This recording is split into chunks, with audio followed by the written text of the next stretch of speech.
আজকে তোমাদের সাথে অন্যরকম একটা রেসিপি শেয়ার করব। অনেকেই তো লোটে মাছের ঝুরি খেয়েছো, লোটে মাছের রসা কি কখনো খেয়েছো? আজকে আমি লোটে মাছের রসা বানাবো।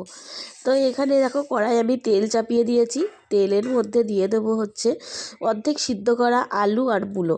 যেহেতু আলুটা কম দিয়েছি ওই কারণে একটু লম্বা লম্বা করে মূলোও কেটে দিয়েছি। মূলো যেহেতু এখন নতুন নতুন উঠেছে তাই খেতে কিন্তু বেশ ভালোই লাগে, শীতকালের নতুন সবজি।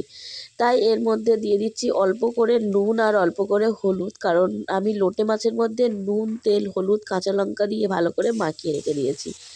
ওই কারণে সব কিছু অল্প পরিমাণে দিয়ে দিলাম। দিয়ে দেখো আমি একটু ভাজা ভাজা করে নিচ্ছি, খুব একটা বেশি ভাজা করব না, কারণ এর মধ্যে আমি পেঁয়াজ, রসুন, আদা সব কিছু একসাথে দিয়ে কষা করব।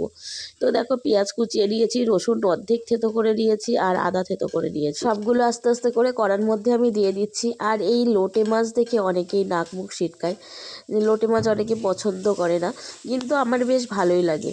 আর খাওয়ার জিনিসের প্রতি আমার কোনো অঘেন্না নেই, আমি না খেলেও অন্য একজন খাই, তাই নাক মুখ ছিটকানোর কোনো ব্যাপার নেই। তো যাই হোক, তো এর মধ্যে আমি অল্প অল্প করে তেল দিচ্ছি, কারণ আমার লোটে মাছের মধ্যে অনেকটাই তেল দেওয়া রয়েছে। তো পেঁয়াজ, রসুন, আদা দিয়ে এবার আমি এটা ভালো করে কষিয়ে দেবো। আর যেহেতু লোটে মাছের মধ্যে কাঁচা লঙ্কা দিয়েছি তাই এর মধ্যে আর লঙ্কা দিলাম না। আর অনেকে শুকনো লঙ্কার গুঁড়োও দেয়, তবে আমি কাঁচা লঙ্কাটা বেশি ইউজ করি, ওই কারণে আমি শুকনো লঙ্কা দিলাম না। এবার দিচ্ছি তেজপাতা। আর রান্নার প্রথমেই আমি বলে রাখি, আমি কিন্তু তোমাদেরকে রান্না শেখাতে আসিনি, আমি যেভাবে রান্না করি সে রেসিপিটা তোমাদের সাথে শেয়ার করতে এসেছি। রান্না কম বেশি সবাই ভালোই জানে, আমি যেভাবে করি সেটাই তোমাদের সাথে শেয়ার করলাম। যাই হোক, এর মধ্যে দিয়ে দিলাম জিরে মরিচ বাটা, বেশিরভাগ জিরে মরিচ বাটাটা দিয়ে দিলাম, আর অল্প পরিমাণ রেখে দিলাম, ওটা পরে লাগবে। তারপর এর মধ্যে দিয়ে দিলাম মিট মশলার গুঁড়ো। তো এটা এর মধ্যে দিয়ে দিচ্ছি, দিয়ে এবার আমি ভালো করে কষিয়ে নেব। আর আমার শ্বশুরবাড়িতে লোটে মাছ সবাই খায় না বললেই চলে।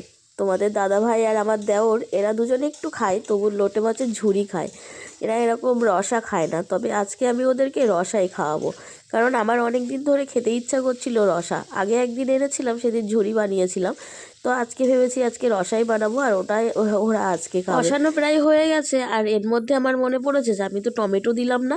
টমেটো তো ঘরে আছেই, তো কি করলাম, তাড়াতাড়ি একটা টমেটো এনে এর মধ্যে দিয়ে দিলাম।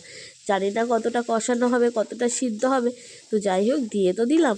এরপর আরেকটু নাড়াচাড়া করে নেব, কারণ টমেটোটার জন্য আমি ছোটোবেলা থেকে লোটে মাছের ঝুড়ির থেকে লোটে মাছের রসাটা বেশি খেতাম, ওই কারণে আমার লোটে মাছের রসাটা বেশি পছন্দ। তো আরেকটু তেল দিয়ে দিলাম, যেহেতু লোটে মাছের মধ্যে প্রথমেই বললাম তেল দেওয়া রয়েছে, ওই কারণে অল্প অল্প করে তেল দিচ্ছি, বেশি তেল দিচ্ছি না। দেখো এই আলুটা কষানো হয়ে গেছে, এরপর আমি লোটে মাছটাকে এবার দিয়ে দেবো, কষানো প্রায় কমপ্লিট।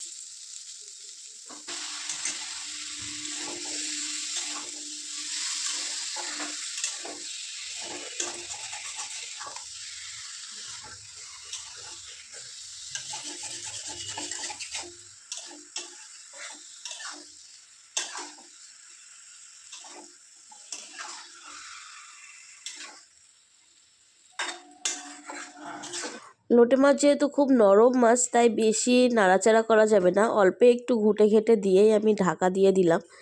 এরপর এর মধ্যে কিন্তু আমি কোনো রকম জল অ্যাড করবো না, তোমরা দেখতেই পাবে কতটা জল বেরিয়েছে। এ দেখো কতটা জল বেরিয়েছে লোটে মাছ থেকে।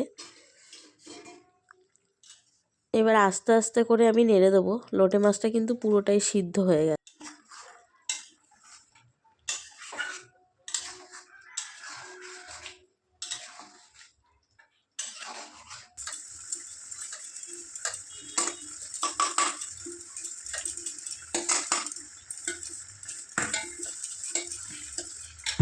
তোমরা দেখতেই পাচ্ছ অনেকটা পরিমাণে জল বেরিয়েছে, আর যত ফুটছে তত যেন জল বেরোচ্ছে। এখন আমি ফোটাবো, জল ফুটে ফুটে অনেকটাই কমে যাবে। তো দেখো কতটা কমে গেছে জল, আর মাছটাও একদম অল্প হয়ে গেছে। এই মাছটা এরকমই। তো তারপর যাই হোক, এই অল্প একটু যে জিরে বাটাটা ছিল সেটা আমি এর মধ্যে এবার দিয়ে দিচ্ছি, নামানোর কিছুটা আগে আর কি, 5 মিনিট মতো আগে। তো নেমে না দিয়ে এবার আমি ভালো করে নাড়িয়ে দিচ্ছি, তরকারিটার সাথে ভালোভাবে মিশিয়ে দিলাম। আমার দেখো রেডি হয়ে গেছে লোটে মাছের রসা। আর লোটে মাছের রসা খেতে কারা কারা পছন্দ করো অবশ্যই কমেন্টে জানিও।